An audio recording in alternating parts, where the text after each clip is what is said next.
Louis XVI et la naissance de la Révolution par Jacques Bainville.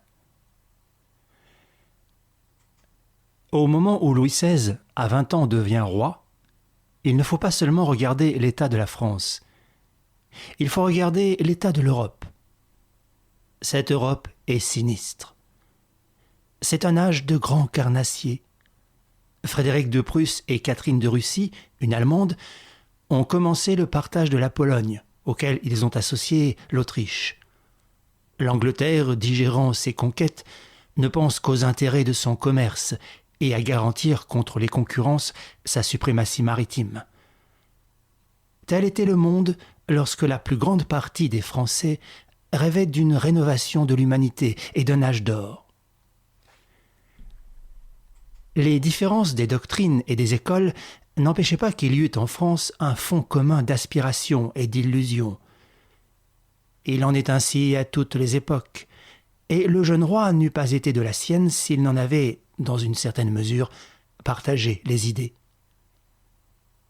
On s'est souvent demandé ce qui serait arrivé si le duc de Bourgogne, l'élève de Fénelon, avait succédé à Louis XIV. Peut-être l'a-t-on vu sous Louis XVI ? Les conceptions, d'ailleurs vagues, exprimées par le douceâtre Télémaque, qui était apparu aux dernières années du XVIIe siècle, mélange d'esprit traditionnel et d'esprit réformateur, celles que la Régence avait appliquées à un moment avec ses conseils aristocratiques, ces conceptions s'étaient conservées dans la famille royale.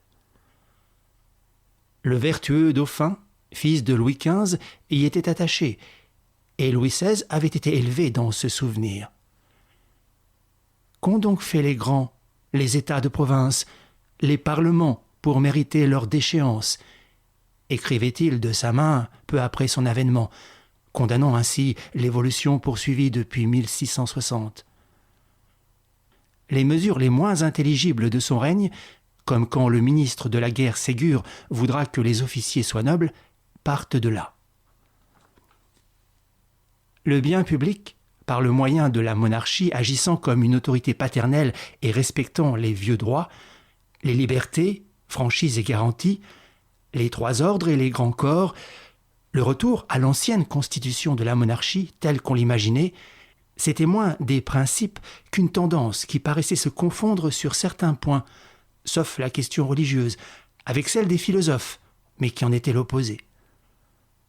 Car pour les philosophes, le progrès devait se réaliser par l'abolition du passé, par une législation uniforme, en un mot, par le despotisme éclairé, celui de Frédéric, de Catherine, de Joseph II, celui que concevaient un Choiseul et un Maupeou, les hommes les plus étrangers du monde à la tradition. Sous Louis XV, la grande affaire avait été celle des parlements. Choiseul avait gouverné avec eux, Maupeou sans eux. Le coup d'État de Maupeou, on disait même sa révolution, était encore tout frais en 1774, et les avis restaient partagés.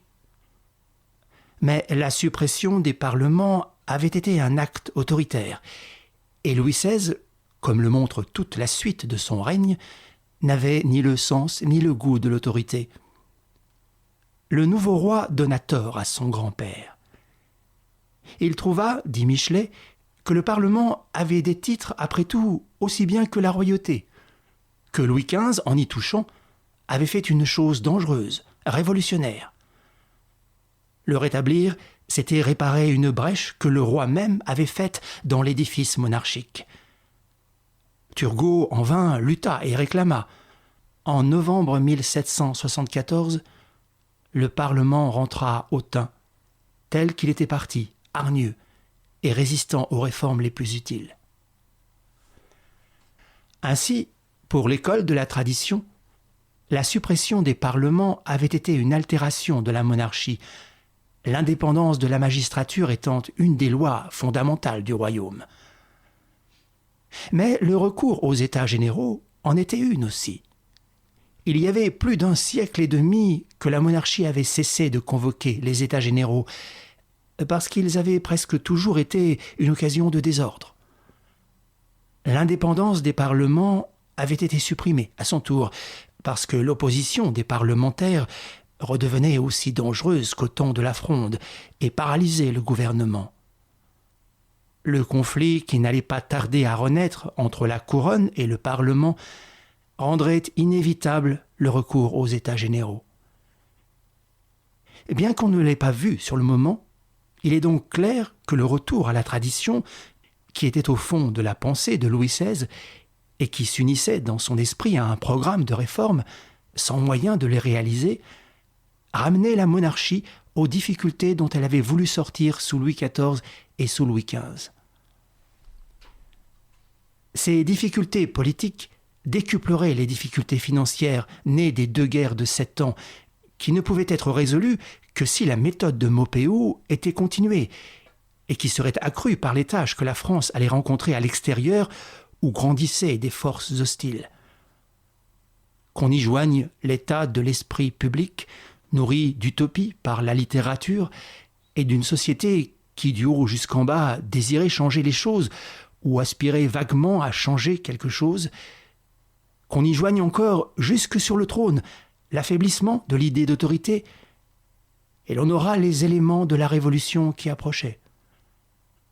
Force est à l'histoire de noter qu'elle est venue 15 ans après le rappel des parlements et dès le jour où furent réunis les États généraux. Louis XVI, dit admirablement Sainte-Beuve, n'était qu'un homme de bien exposé sur un trône et s'y sentant mal à l'aise. Par une succession d'essais incomplets, non suivis, toujours interrompus, il irrita la fièvre publique et ne fit que la redoubler. Le bien, pour être autre chose qu'un rêve, a besoin d'être organisé. Et cette organisation a besoin d'une tête, ministre ou souverain. Cela manqua entièrement durant les 15 années d'essais et de tâtonnements accordés à Louis XVI. Les personnages, même les meilleurs, qu'il voulut se donner d'abord pour auxiliaires et collaborateurs dans son sincère amour du peuple, étaient imbus des principes, des lumières sans doute, mais aussi, à un haut degré, des préjugés du siècle, dont le fond était une excessive confiance dans la nature. Nous espérons que vous avez apprécié cet aperçu. Pour continuer à écouter ce livre audio sur Google Play Livres, utilisez le lien dans la description de la vidéo.